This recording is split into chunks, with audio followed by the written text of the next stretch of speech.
You're walking through downtown, like gravity don't apply to you no more. Your steps shake office windows. Your presence makes interns update their resumes mid-shift. You got folks Googling how to disappear financially. And while they scrambling for loopholes and damage control, you ain't even broken a sweat yet. Because you've been fighting for your sanity in silence for years. Fighting for your name, your worth, your sense of I fucking matter. You ain't mad anymore. You're dangerously clear. And clarity? That's what makes you lethal. They could have apologized. They could have corrected it. They could have handed you respect while they still had some to offer. But they didn't. They doubled down. They made jokes. They passed your pain around in board meetings like coffee orders. And now that pain, it's a wrecking ball dressed in legal format with your signature at the bottom. You're not asking for change. You are the disruption.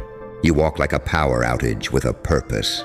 You speak like sirens on mute, terrifying, inevitable, surgical.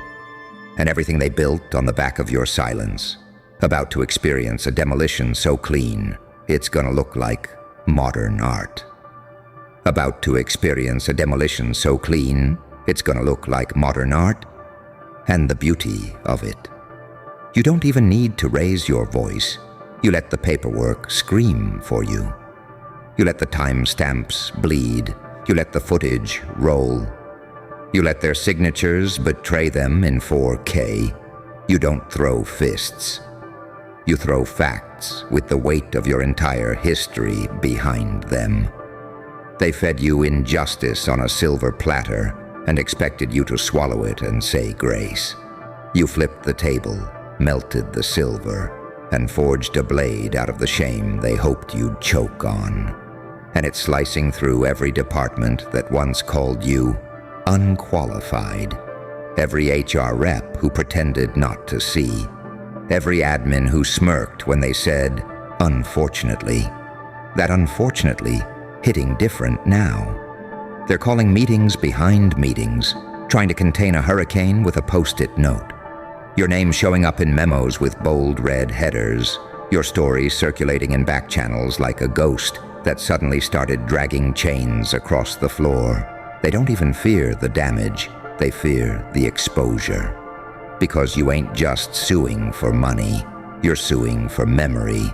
You're suing for every time they acted like your suffering had a mute button.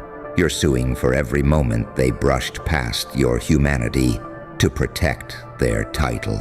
You're suing for the audacity they had to think you'd stay small forever. They should have known better than to corner someone who ain't got nothing left to lose and everything left to prove.